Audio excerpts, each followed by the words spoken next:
Confusion is usually the result of unclear processes and unclear communication. Japanese language is a big culprit because in the hands of native speakers, it is genius at leaving things muscularly vague. Having a process and having a common understanding of the process is not the same thing.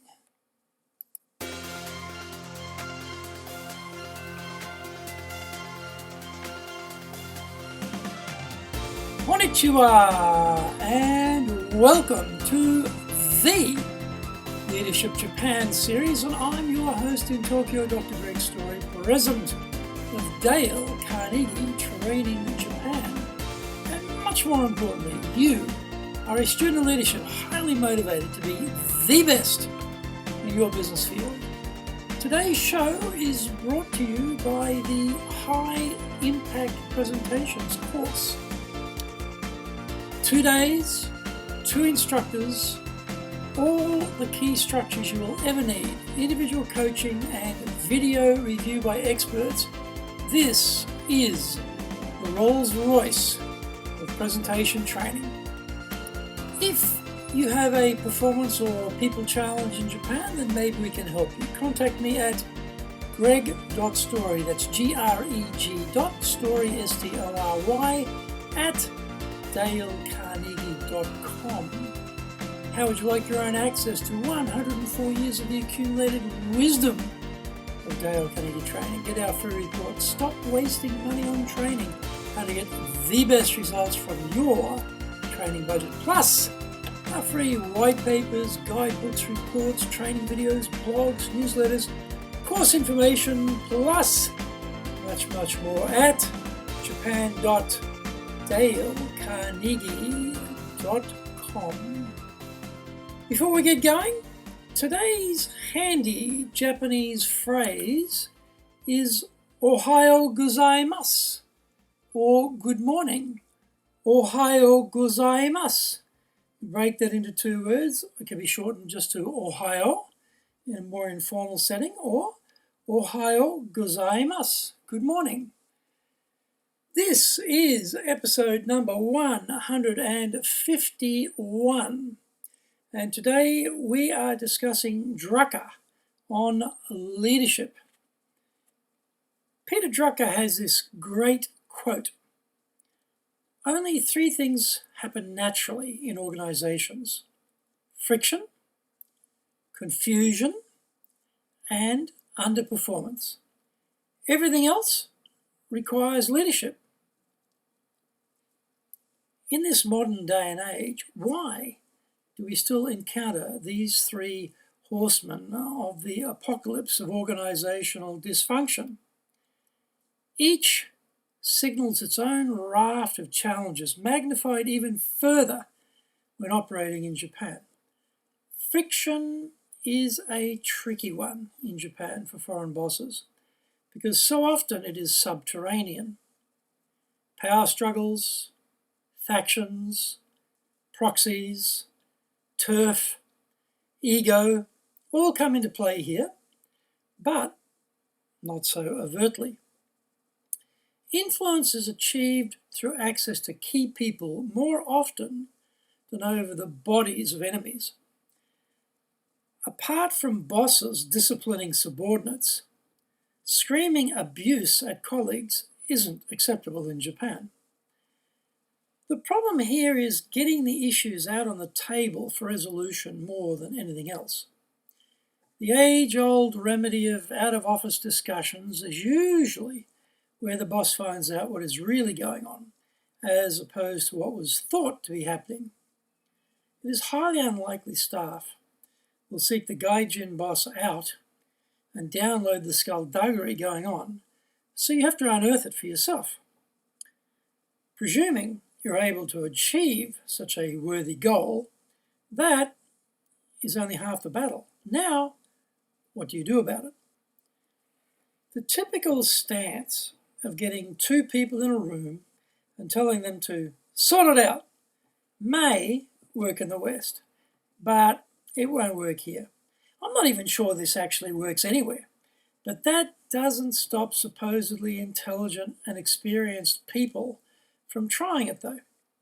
Rather, we need to really dig out the issues and manage the resolution process, paying careful attention to those spurious yes statements, which in Japan indicate, I heard you, but that doesn't mean I agree with you.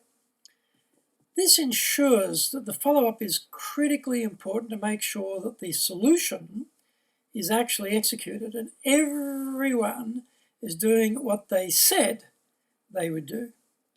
White-anting, backsliding, artful misinterpreting of what was agreed, untrue communication gap excuses, willful disobedience. Expect the whole gamut. Confusion is usually the result of unclear processes and unclear communication. Japanese language is a big culprit because in the hands of native speakers, it is genius at leaving things muscularly vague. Having a process and having a common understanding of the process is not the same thing. In the same vein, common sense is not common, and the unaccounted for action is often the project's success killer. You might believe that we should move directly from A to B, but that doesn't guarantee that others will share that view. They might think a little detour to Q is more appropriate. So, we need to spell out the process in detail and we need to check for understanding, expecting the next logical step to be logical to everyone else is too bold. Specify, micromanage the detail, check back ad nauseum is often the minimum required. Underperformance is usually a factor of skill or motivation gaps.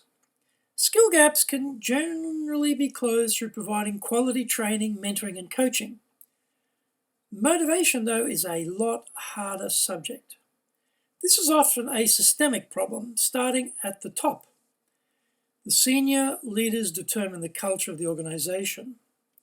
If the atmosphere is to defer to seniority by rank and age, then don't expect too much innovation occurring anytime soon.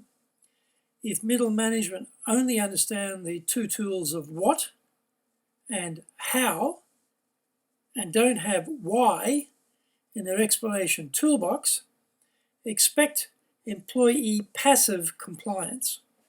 It boils down to why be creative when you don't care? Latching on to the why care drivers is critical if we want to move forward and succeed in the market. The latter brimming with competitors.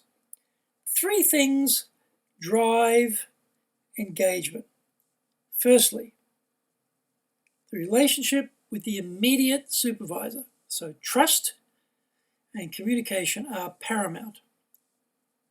Secondly, the belief by those at the bottom that those at the top actually know what they are doing requires middle management to cascade down the top group's why. Thirdly, pride in the organization necessitates a one-team approach rather than a self-obsessed, internally oriented power struggle, capital of the universe approach.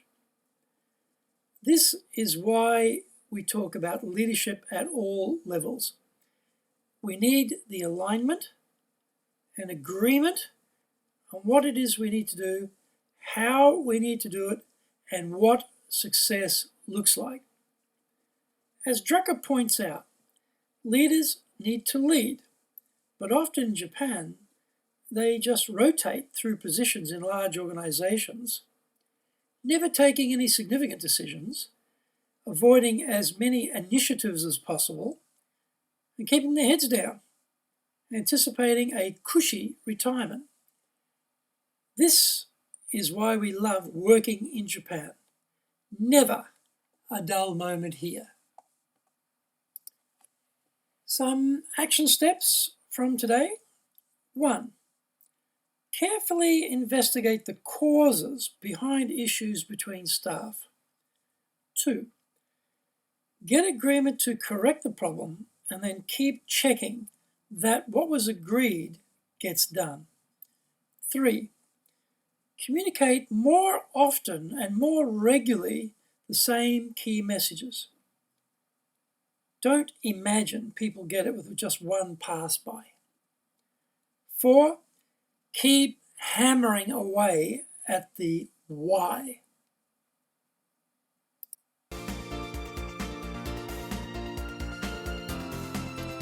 Thank you for joining the Leadership Japan series, and we hope you enjoyed today's show, brought to you by the High Impact Presentations course. As mentioned, if you have a performance or people challenge in Japan, then maybe we can help you. Contact me at greg.story, greg.story, S-T-O-R-Y, at dalecarnegie.com. Also, to remember to access your Dale Carnegie Training free reports, white papers, guidebooks, training videos, blogs, newsletters, course information, plus much more, then go to japan.dalecarnegie.com.